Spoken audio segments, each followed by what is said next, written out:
from Lagos, the nation's commercial capital. This is the news at 10, live from Channels Television. Reporting tonight, Harriet Agbeyi. Hello and welcome.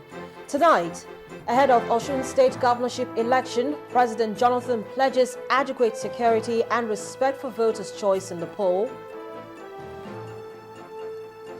Bring Back Our Girls campaigners decry alleged attempts to frustrate their efforts, resolve to adopt new strategies in their advocacy. 800 Nigerian soldiers return from tour of duty in Darfur, set to join the fight against insurgency in the north. And Israel's Prime Minister vows to continue operations in Gaza after Hamas tunnels are destroyed.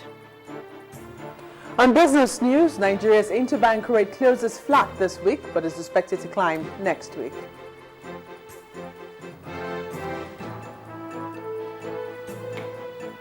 Our sports news, a massive medal haul for Nigeria as Jamaica dominates the relays at the ongoing Commonwealth Games in Glasgow.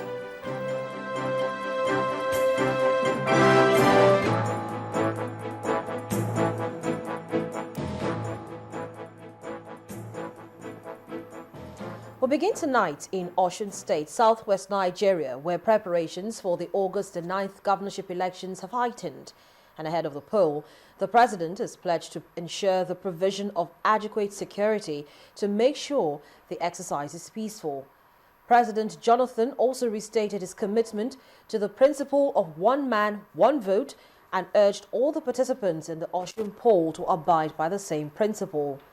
President Goodluck Jonathan was speaking at the grand finale of the People's Democratic Party campaign in the Osun State capital, Osogbo. The event attracted prominent leaders of the party, including the Vice President, Namadi Sambo, the party's Board of Trustees Chairman, Chief Tony Aneni, PDP Chairman, Adamu Muazu, some governors on the party's platform, and other leaders of the party. It's a week to the Osun State governorship elections, and the Osogbo Township Stadium is filled to brim. This crowd is here for the grand finale of the People's Democratic Party rally, a show of support for their candidate in the coming election. The arrival of President Goodluck Jonathan and some other party bigwigs into the arena excited the crowd.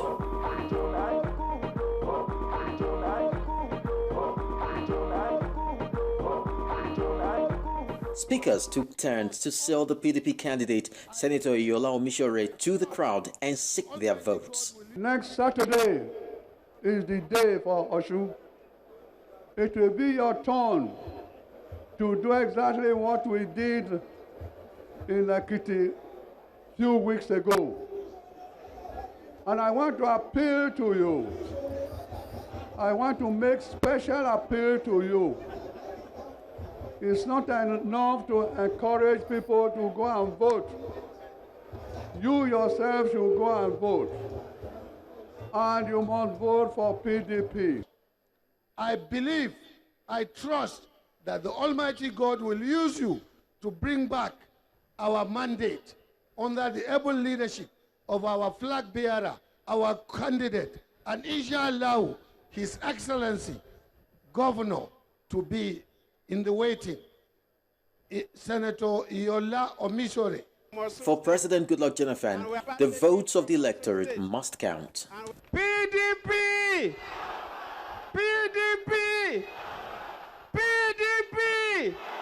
We must tell the whole world that we are capable of ruling ourselves, that we are capable of electing people that will rule us, and that the vote of Nigerians matter.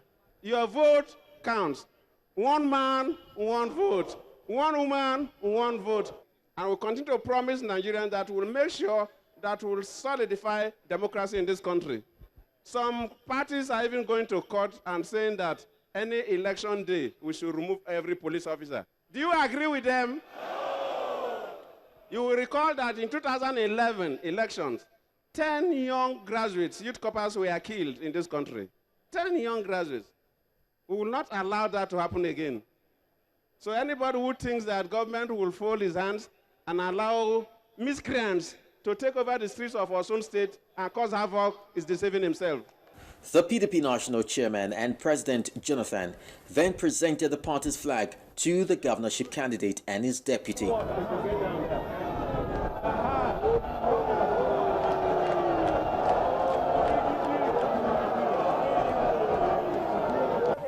For Senator Yola Omishore, all the electorate need to do is exercise their civic responsibilities.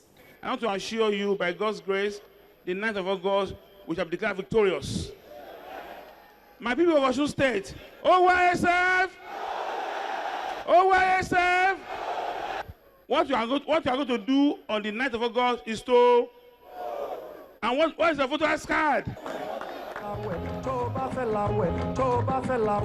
In a few days from now, the people of Osun State will go to the polls to choose who governs them in 2015.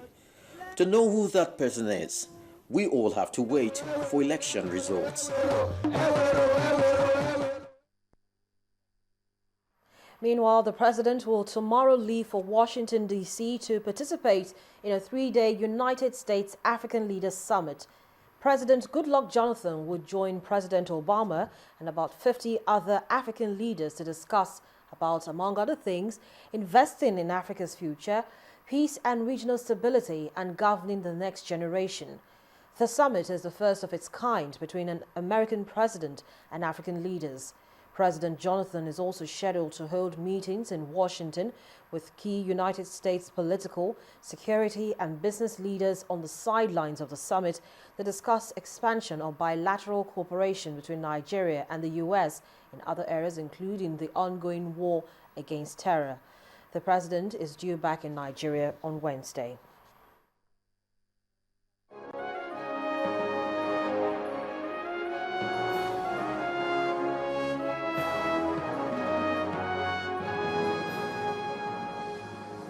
No amount of threat or pressure will dissuade us from carrying on with our advocacy for the return of the Chibok schoolgirls. These are the words of the Bring Back Our Girls campaigners calling for the rescue of the over 200 abducted girls as they alleged a fresh threat to their daily sit-out.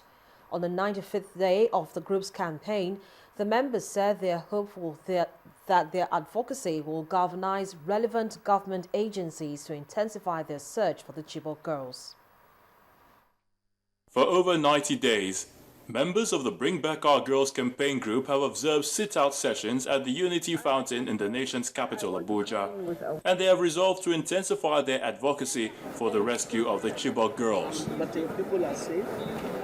They say they are taking their advocacy forward with a plan to continue engagements with embassies in Nigeria and protest marches despite alleged threats by certain groups to stop the campaign. We can put them and say, let's visit 2 organizations or 2 embassies in a week.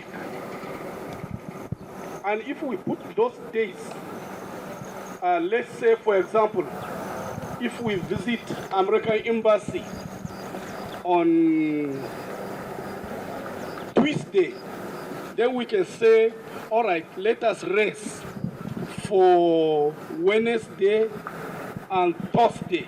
If we are to, still achieve the same mission, I will suggest, which I have suggested before, I will suggest, because if we stop the sit-out completely, we will be focusing on different targets. If we are now just doing on the newspaper or on the television, they are different target group. They are different target audience we will now be focusing on. However, there are those who believe a different approach has to be adopted. I want us to rather concentrate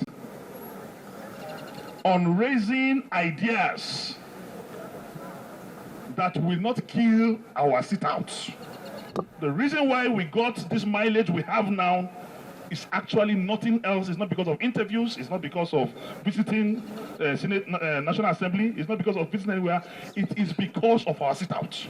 This is the longest standing protest in Nigerian history.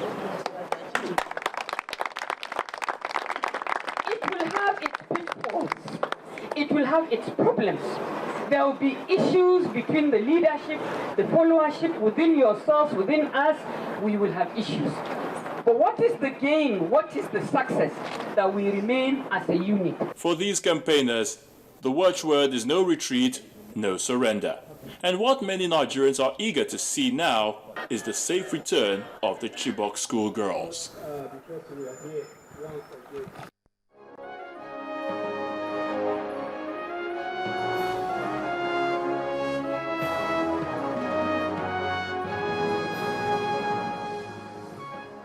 In part 2, after the break, judicial workers suspend 21-day-old industrial action.